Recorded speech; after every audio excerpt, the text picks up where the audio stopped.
right, guys, we are going to go ahead and get started. Thank you guys so much for joining us. My name is Szymanski. I'm the COO of Digifox, and I've got with me Alicia Tjarksen. She is one of our client success champions and also helps out on the marketing team. Alicia, are you there?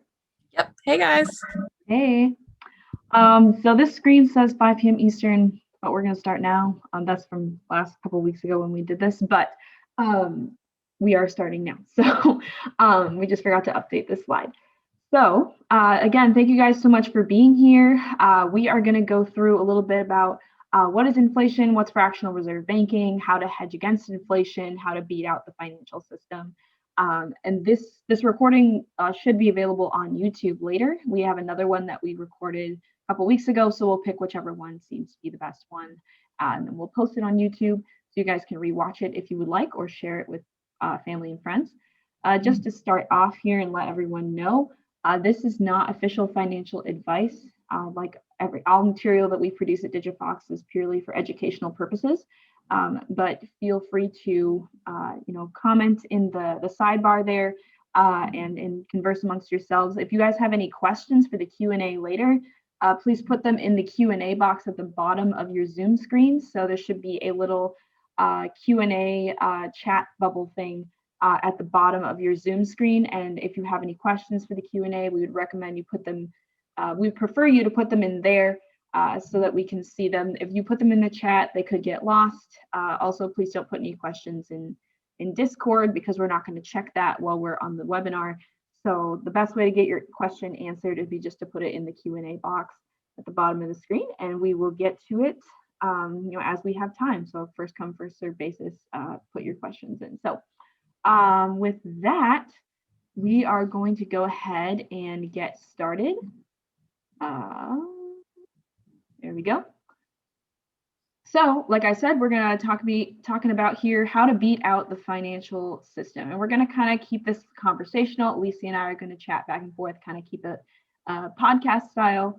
But we are going to talk about some tips and tricks to hedge against inflation. Again, this isn't official financial advice. Please seek out an official financial advisor if you have questions about that.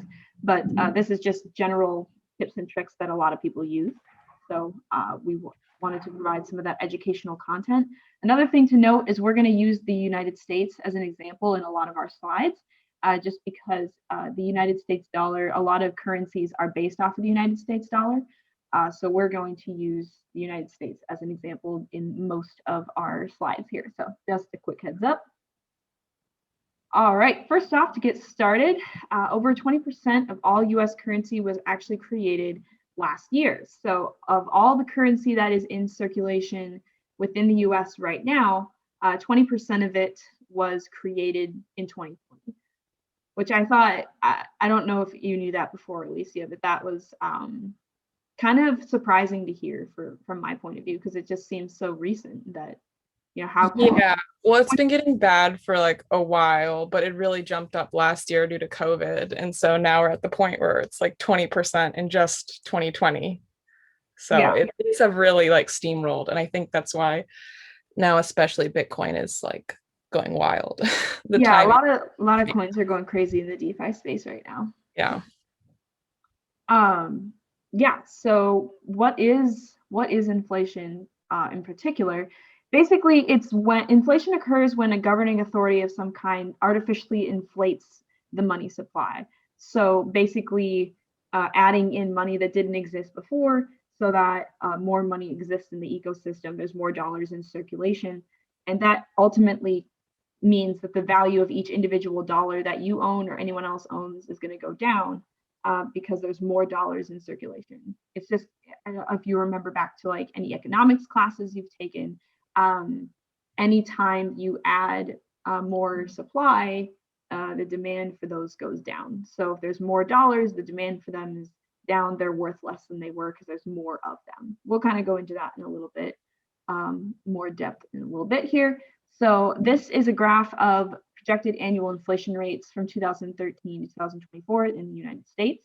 You can kind of see that it hovers around 1.5 to 2.5%, just depending on the year. And these are just obviously 2021 through 2024 projected rates, and the source is down there. But That's just a quick graph of just showing how much money is inflated, how basically how much it loses its value every single year. And just to kind of give a quick example of inflation and how it affects us, we're going to just take a quick look at a loaf of bread. So in 1913, which is a very significant year, and we'll talk about it later on, a loaf of bread would cost you around 5 to 6 cents, so like a nickel.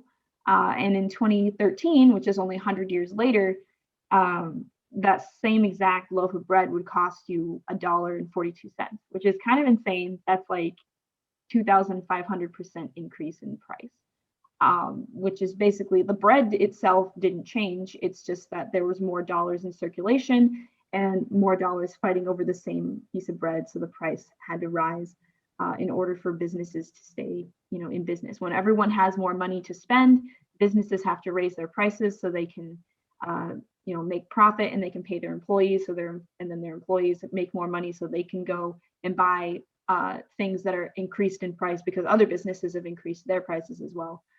So it kind of just goes first full circle. But what do you think about this stat, Alicia? I mean, it's completely wild. I can't imagine like going into a store like way back in the day with like a nickel and being able to get a loaf of bread. Like unbelievable, mind-boggling. I've heard stories of people who were like, oh, I used to be able to buy like a gallon of gas for like 10 cents. And I'm like, how? It seems like a cartoon. Like it doesn't seem real when people say that sort of stuff. I know. I don't know if you've ever like watched like old shows or things like that where they would go to the candy store and they could get I don't know, half a pound of candy or like an ounce of candy or something like that for a penny. Yeah, they have penny candy. Watching old cartoons growing up a lot as a kid, that would always like blow my mind. And I kind of thought that was just like, I thought it was just like, oh, like it's just a cartoon world. Like, no, like that's just how it was. Yeah, for sure. So it's insane to think about. It doesn't, like you said, it doesn't seem real.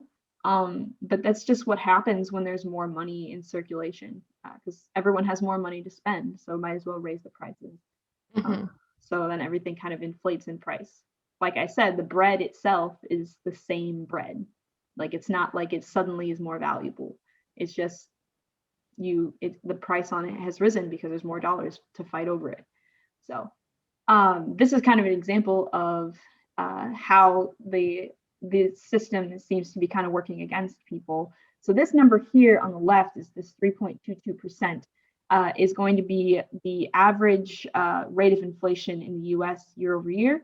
And then this percentage over here is 0.06%, is the average rate of interest rate that you're going to get at a traditional savings account. So you're earning 0.06% interest year over year, but then your money is losing its value at 3.22%, which is, as you can kind of see, like significantly bigger than 0.06%. So it's not 0.6, it's 0.06, which is, much smaller compared to this. So if you have $100 in your bank account, you're going to earn that 0.06% interest on it, but you're going to lose 3.22% of its value. So you're basically going backwards every year if you just leave your money in the bank, which seems really counterintuitive because you're doing that to save money. You're putting money in your savings account to save money. Yeah, for your future, to buy a house, buy a car, raise a family, whatever, and go on trips or whatever you want to do with your money, and you're saving it, trying to like hedge for your future, and the system is just not allowing you to win because of all this like inflation that's going on. Right. You're like saving your money in a traditional way, you're losing. Like it's crazy. Yeah. I don't know how people are not more angry. It's really demoralizing. It kind of plays into the culture that we have, especially in the US right now. The culture of, buy something now, pay for it later, because your money's going to be worth less next year anyway. You might as well. Exactly. Might as well spend as much money as you can now while it's worth something. I don't think people talk enough about how inflation actually like is probably the primary driver behind the culture of consumerism, because it's like why sit on your money? It's literally just going to evaporate. I know it's really frustrating and demoralizing, which kind of leads into this slide here, like what can we do about it? So there's a couple things we can do. We can educate ourselves and other people, and we can also invest in ourselves. So first one here, educating yourself and other people. I think I mentioned this last time, but like if you have cancer and you don't know about it, you can't fix it. So if you don't understand the problem, you don't know it exists, you can't do anything about it. And it's the same way with your friends and your family, your loved ones. If you don't know anything about this problem and they don't know anything about it, you can't fix it. And then raising awareness, teaching children this stuff too is really, really important because then we're raising the next generation and they know the problem, they understand it. The more people that know about it, the easier it is for us to fix it. So hopefully this webinar is educational and you guys would like to share it, but like obviously that's up to you.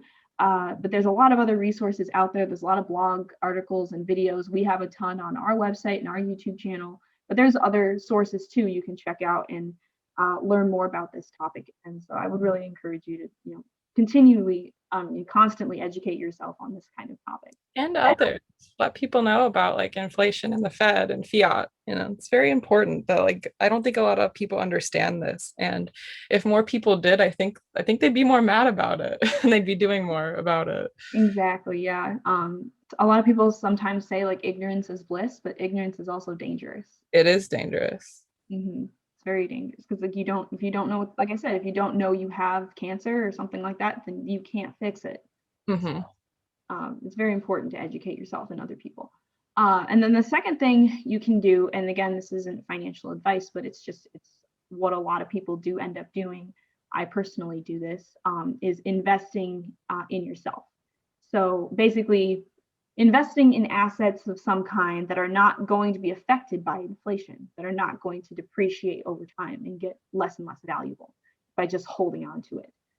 Basically, you want to find something that's not going to punish you for trying to save. So another analogy for that is like freezing your fruit. So if you buy a bunch of blueberries at the store and put them on the counter, they're going to rot, pretty fast. And they're not going to be good anymore. But if you put them in the freezer, they'll stay good for a really long time. And that's kind of what you're trying to do with your funds, is transfer them from US dollar or whatever currency that you have to another asset of some kind that's going to hold its value and not depreciate over time.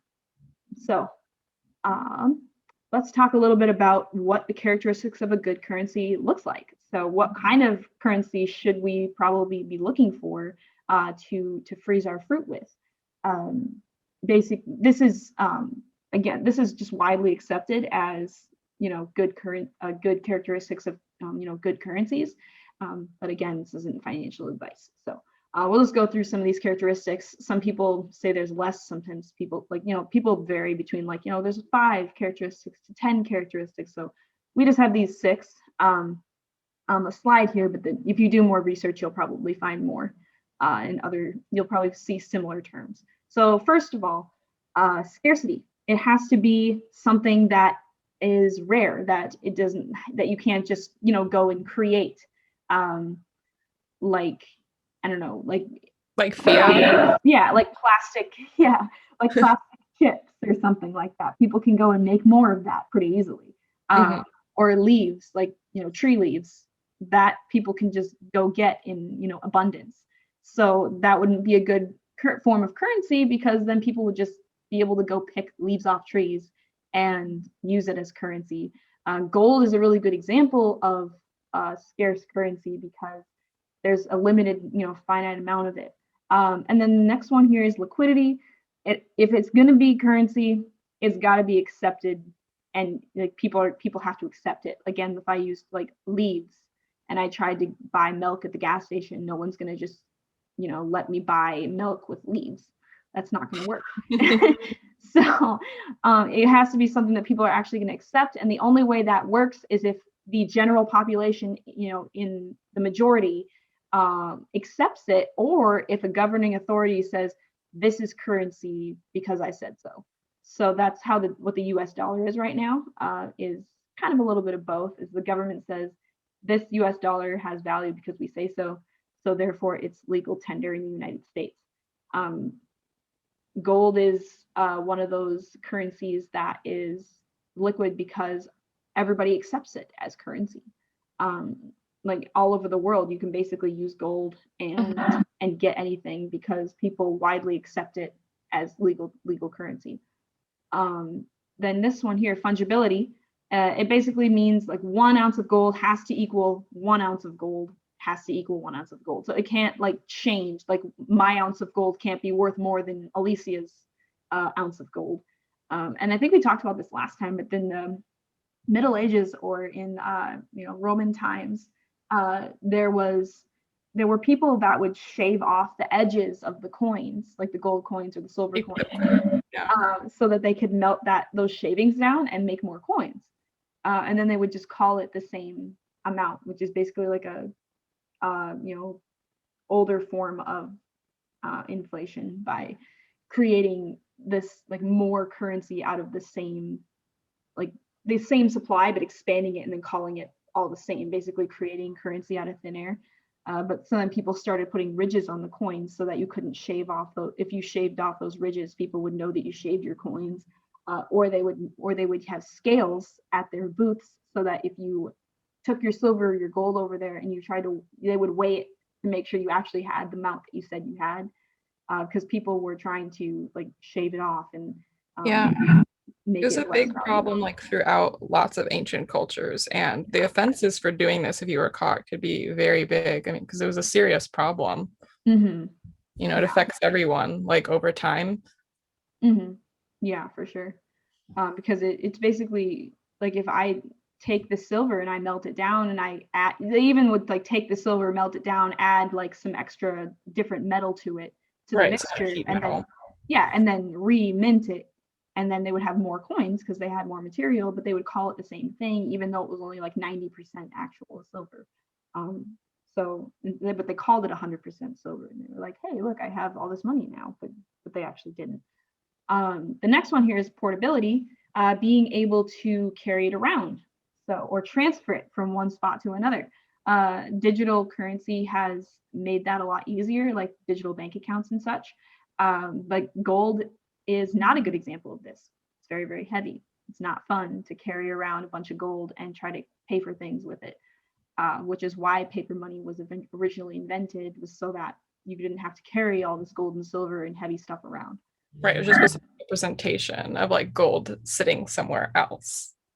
Yeah, so that you would deposit it to your bank, and then you would get paper money that represented that gold that you had.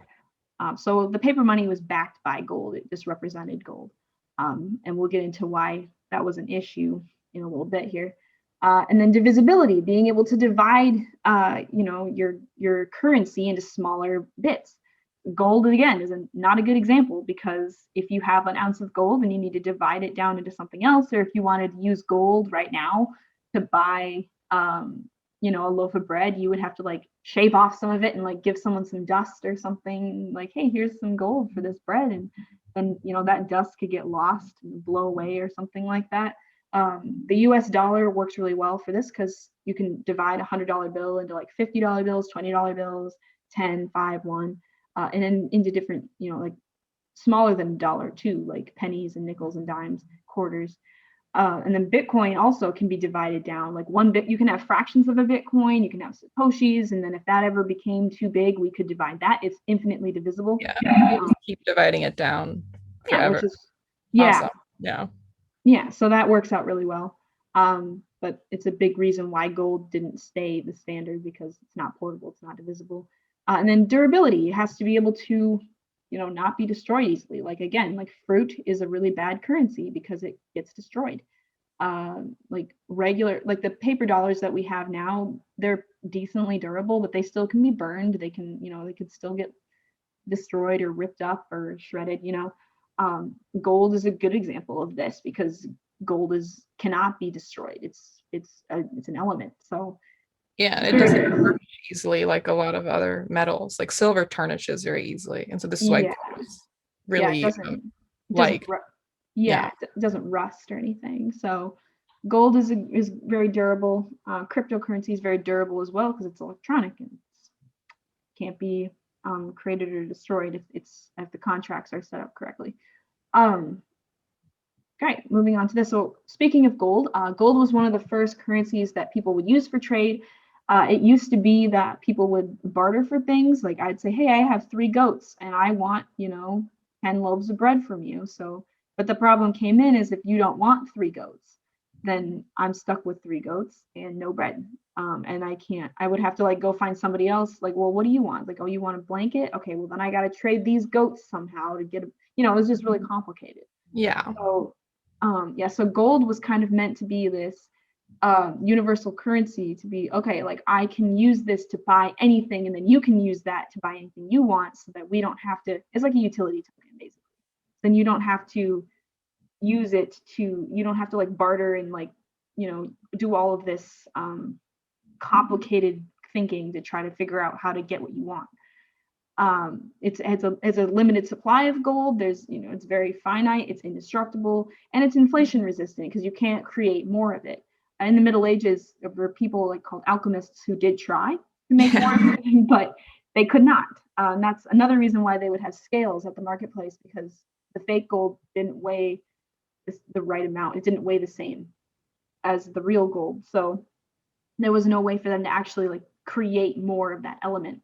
So that made it really, really useful as a currency. The problem, again, was that it was really, really heavy and also not very divisible. It's just inconvenient and cumbersome. This is a very short history of paper money, like extremely short, but it's kind of all we're going to do right now. You can dive into the deeper history of paper money on your own time, or maybe we'll do another webinar about it later. But for now, we're going to talk about the Federal Reserve. So in 1913, the Federal Reserve established the Fed as a central bank for the United States. And kind of a fun fact about the Fed is that they are privately owned by a group of bankers, and they're not actually owned by the U.S. government, which I used to think they were. I think everyone thinks that when they're growing up, and then one day you find out it's literally privately owned, and it's like, wait, what? Right, it's kind of crazy. Wouldn't you like to own that? For real. Basically, the Federal Reserve Act allowed the government to be able to print more money. Like it allowed it to do that in a little bit less controlled manner, which ended up making fractional reserve banking a possibility.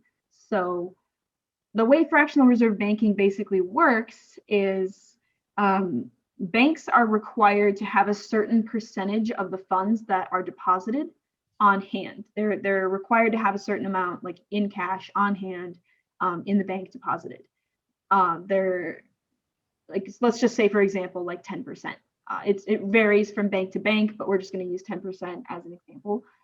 So if I deposit $100 to you, theoretically, they're like, okay, I have to keep $10 of this on reserve because that's 10%. And I can loan out $90, and that's how the banks make their money, is by loaning out and then collecting interest on those loans, right? So that's what they would do, and that's fine and great. That's how it should work, is loan out $90, collect interest on that, and then get it all back. So it's whoever came back. If I came back and wanted my $100 back, I could get it back. But the problem came in is they're like, okay, if you deposit $100 into the bank, then I have $100, meaning I can legally loan out 10 times that much, because I only need 10% on reserve. So if I multiply $100 by 10, that's $1,000, which means I can loan out $1,000 to somebody because I have $100 here on hand. So if you came along and wanted $1,000, I could give it to you. And then I basically just created $900 out of thin air. And it doesn't actually exist in real life. It's just, I made it up so that you could have it, and I could collect interest on it in the form of actual money, like actual currency. So I made that up, and you have to pay me back interest on it, basically. So sounds fair to you? Or no? Great deal for the bank. Yeah. It would be kind of like if you owned like a motorcycle and you sold it to 7 different people and you said, oh, you can only ride it on one day of the week. And they didn't, and they didn't know, nobody knew that they only owned part of it, basically. Right. And But they were all sharing it. yeah, they didn't even notice. And I just sold it to 7 different people. And I was like, you can only ride it on Saturday and you can only ride it on Sunday. And then I could collect 7 different full motorcycle payments from 7 different people. So that's kind of how fractional reserve banking works. And then here, the second thing here is this 1971. In that year, the U.S. abandoned the gold standard, and like I said, a lot of world currencies are based off of the U.S. dollar. So when we went off the gold standard in the U.S., we basically took the whole world off the gold standard as well, and that meant that we didn't have to back, any of our dollars with actual gold, because that's how it used to work. Is I would deposit some gold, and you would give me some paper money, and that represented the gold. And then if I gave it to somebody else, then they owned the gold. But now it didn't have to be backed by gold. We could just say, okay, gold is valuable, but the US dollar is its own thing now. We can print it at will. We can loan it out as long as we have, our reserve in the bank, which, like, as a side note, is, created the possibility for a run on the bank. So if everybody because the banks are like, oh, not everybody wants their gold all at the same time. We can loan out, as much as we want, as long as it stays within the legal guidelines and we have the money in reserve. But then the problem came in when everybody came back and everybody wanted their money back at the same time. That's a problem because they don't have it. And whenever people lose confidence, in the system, that's kind of like when this happens. And like that's happened in the past where people make runs on the bank like this because they're like, wait, like not all the money's there. So everyone tries to like run and get theirs before it's like gone, before like their money's just like they don't have it ever. And then people would close the bank, and then people would panic because their money, it's like their money, but they can't get it because the banks were unethically loaning out money that didn't exist and it wasn't theirs. So this kind of leads into cryptocurrencies being invented to kind of hopefully recreate the gold standard, but better. Essentially, yeah. So Bitcoin is often even referred to as 21st century gold. We're not like advocating for Bitcoin over any other altcoin, but it's the one we're going to use as an example because it's probably the one that's the most well known, and it was the first one that was created. So we're going to use it as an example.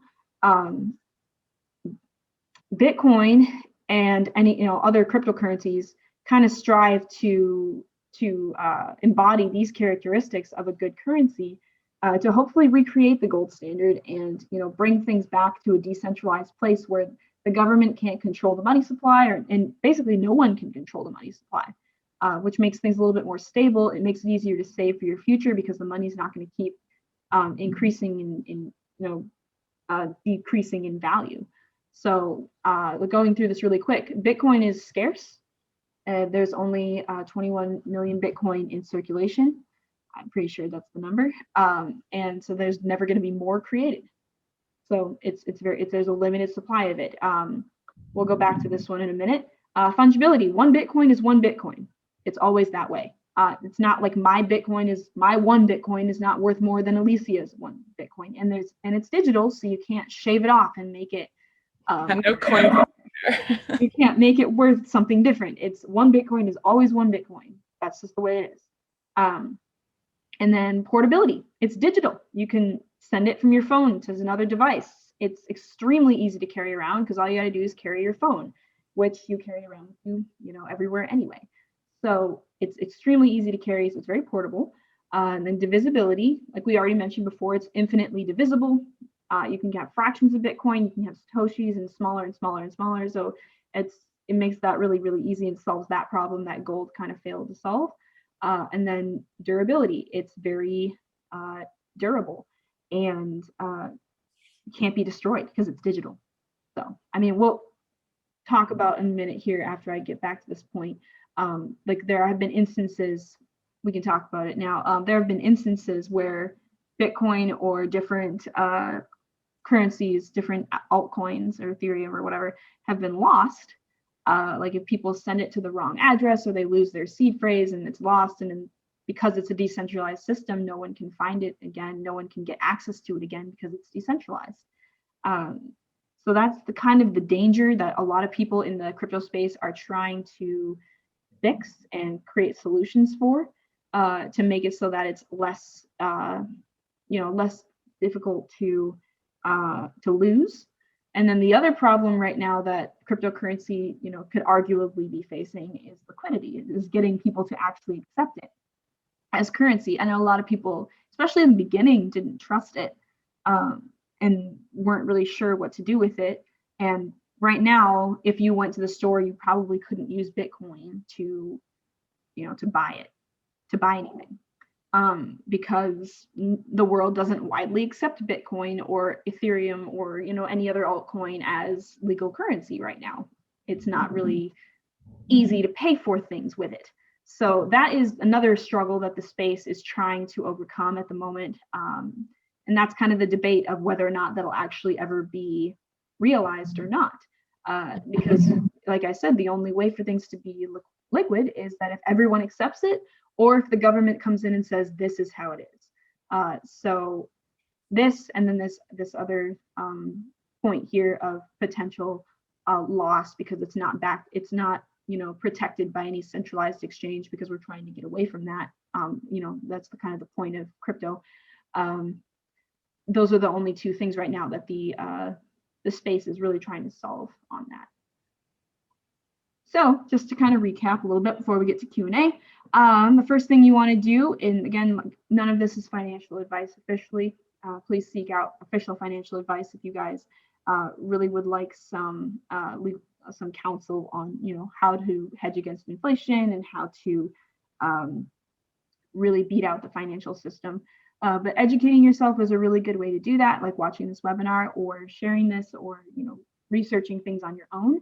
And then the other thing is investing. So investing in precious metals or investing in crypto, just some kind of asset that you believe or your financial advisor has advised you to purchase that you think is going to hold steady with its value and it's not going to depreciate over time and lose its value. Again, like we use those as examples because they're extremely popular choices. But if you found something else that you like, then you really have to do what you believe is best for yourself. So do your own research, figure that out, seek financial advice if needed.